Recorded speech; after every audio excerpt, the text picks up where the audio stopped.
everyone, my name's Nicole with LadyPrefersToSave.com, and this handsome guy right here is Daniel, my wonderful husband, and today we are bringing you our 3 individual top health and fitness goals for the coming year. So if you'd like to see ways that we are working to better our health in the new year, stay tuned.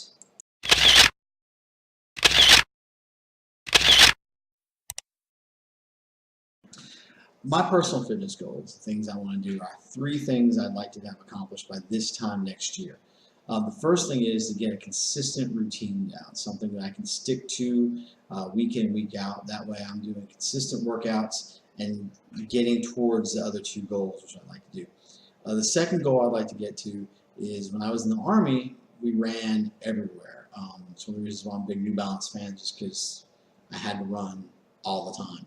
One of the things that's a set marker in the Army is a 2-mile run, and I like to get back to at least maybe doing 8-minute mile for 2 miles, 16 minutes for 2 miles. So that's my second goal. And my third goal, the bigger goal, is to try to get down to 180. Right now I'm right between 230 and 235, depending on what kind of week it's been.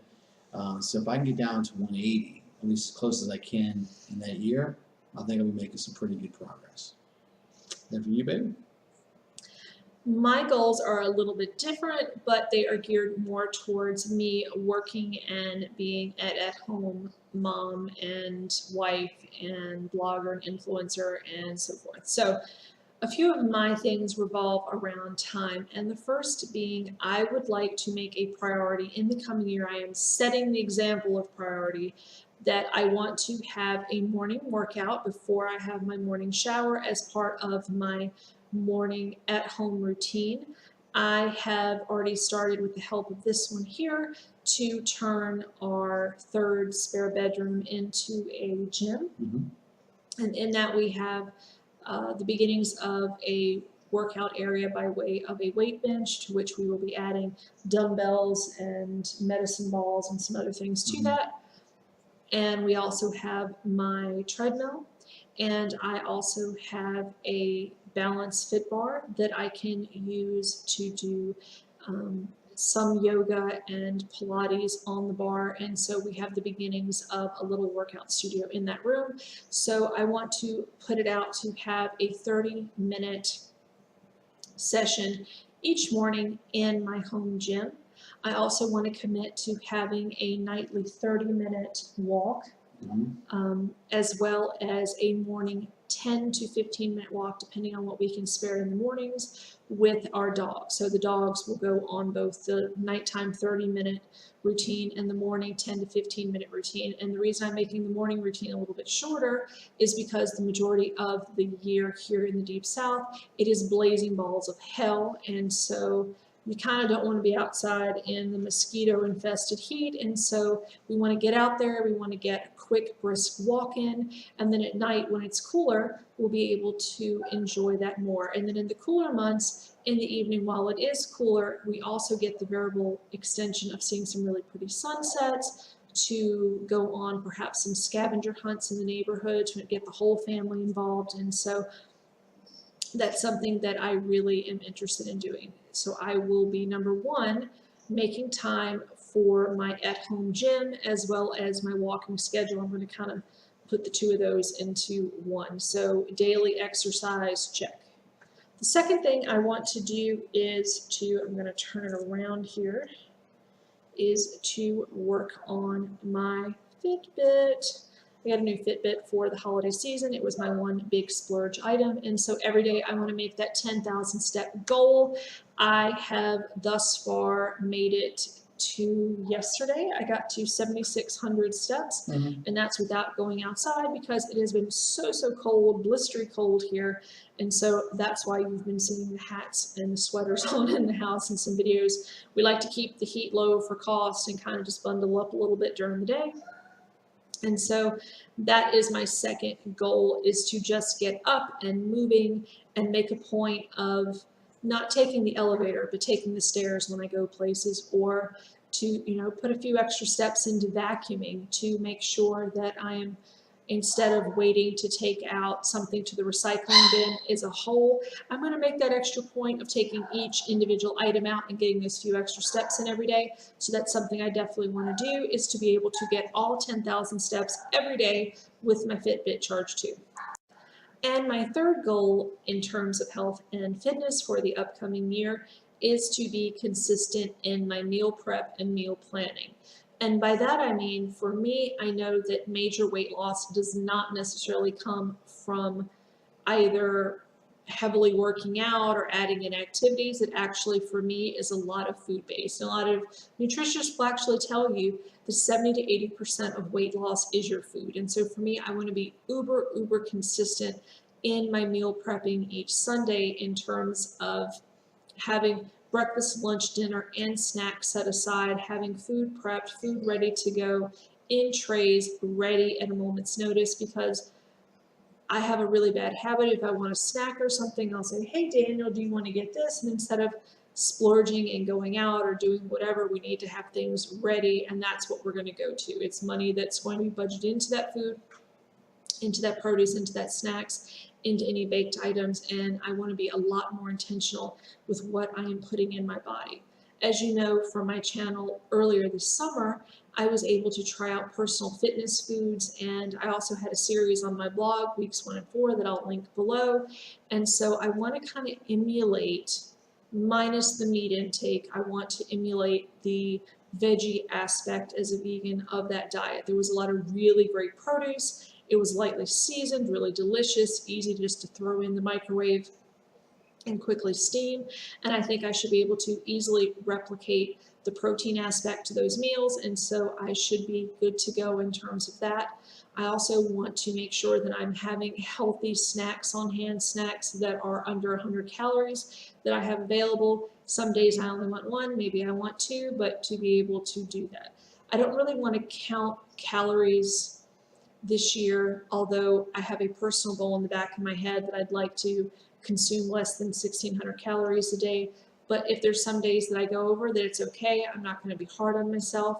I want to instead this year focus on inches lost. I want to pull out the seamstress tape once a month and see what kind of progress is being made on variable parts of my body, see how the sculpting is going, and see what step 1, goal 1, of hitting the home gym is really going to do for me. I think that meal prepping and meal planning will not only help save my body, it'll help save money around the house. And with opting for more seasonally appropriate, zero waste products will help the earth. We'll get some stuff done, and that is all about many goals that I have at home, but I definitely think that food is a big one for me. It's a big focus. I think about it a lot, not just as someone with PCOS, not just as someone who feeds multiple people in my home.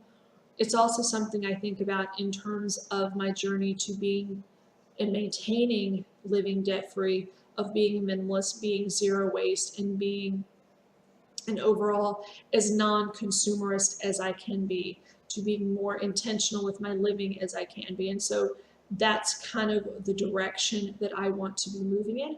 I'm also looking into some planned weight loss strategies with some other YouTubers. I've looked into a couple different meal plans, and that might be something that I'm also going to incorporate in. And if that's the case, I will, of course, go ahead and start posting on this channel for all of those updates as well. So for me, those are my 3 goals. I will be meal planning, I will be hitting the home gym, I will also be incorporating the morning and evening walks, and I want to hit my 10,000 step a day goal for my Fitbit. I'm also going to put a caveat, and I know Daniel will agree with this, for what would be number 4 and 5, but not really, they're not goals, these are just things in general I want to do. Number 1, I want to give myself some grace. In years past, when I didn't make a particular health goal, I would really get down on myself and get very depressed about it, which led to a lot of unhealthy eating and choices, and just kind of being lethargic for days on end, and really kind of want to move past that and not have that cycle start up again. And the second thing, I want to work on time management at home so that my workday ends at 3 p.m. and so I am ready to go walking. I'm ready for the minute everybody comes in from school. I'm ready to get out there on the weekends and go to our local lake and track and really kind of just get the workouts in. And I hope that I will develop something I used to have in my teen years where I looked forward to physical activity, not as a drudgery, but as part of something that brought me joy. And so I'm hoping to take that minimalist strategy into working out. God help me in the process, but I'm hoping that at some point that will work out. So anything else you got there? No, that's it. Just something I like to try to keep in mind is small, obtainable goals. Every day that you get out, every day you do something is the day that you've done the right thing. Whether you hit your mark that day or you see progression, as long as you're making slow, steady progress, it's the healthiest and the best way to do it. And I think most fitness instructors and health managers would agree with me on that one. It's just, and don't get tied up. Like I know I said I want to get down to 180, but if I don't get down to 180, if I get down to 2, if I lose the 30 pounds, or if I get down to 215, I've made progress. You know, life isn't lived in a year. Life isn't lived in 2 years. It's an ongoing process. Small, obtainable goals. And if you every time you hit one of those goals, it's just like ringing that bell for Pavlov's dog. Every time you get a goal, it just makes it easier and easier to hit the next one. You know, so small attainable goals, keep within reach. Don't try to bite off more than you can chew at one time, and just enjoy the process. You know, you're doing this for yourself. You're not doing this for anybody else. You're not anybody else's timeline, anybody else's schedule. You know, just do it for yourself and have fun. That's the big part. Have fun. Make it part of your daily routine, make it joyful, make it something you enjoy. That's definitely something I need to work on, and it's something I have set as a goal, and so I am super excited to be moving in that direction in the new year. I have actually lost a total of the last 14 months going on 100 pounds, and so I still have 75 pounds to go, 75, 76, and several inches that I will not disclose where and when they shall come from and go, but I have a ways to go, but I have made quite a bit of progress. I'm very proud of myself in that regard. Keep in mind, this is a huge goal for me. All of these goals were because for the majority of my life, I wore a size 0. I was very, very thin, and at 5'7", I was somewhat tall for my age, and so I know what my frame should look like. At the time, I was not healthy. I'm not as healthy as I can be now, and I want somewhere in between. I want a healthy lifestyle. I want to be active and fit for myself. I want to be around as long as possible for my family. I want to beat the family symptoms of type 2 diabetes and heart disease and cancer and really live as an intentional and happy life as possible. And so I'm hoping that these goals really help to get both of us there. And in the meanwhile, we'll also have healthier, happier kittens and puppies and kiddos and everybody else too. So we're really hoping that this year is going to be our year to set that mark. It will be. And at worst case, I'm going to be using the heck out of this thing. So in the meanwhile, guys, thank you so much for watching. Please be sure to turn on the notifications. And if you haven't subscribed, go ahead and do that. Also, please leave me a comment below and let me know what your health goals are for the next year. I'd love to hear about those as well. And as always, please be kind to yourself and to others and have a wonderful rest of your day. And thank you so much for watching.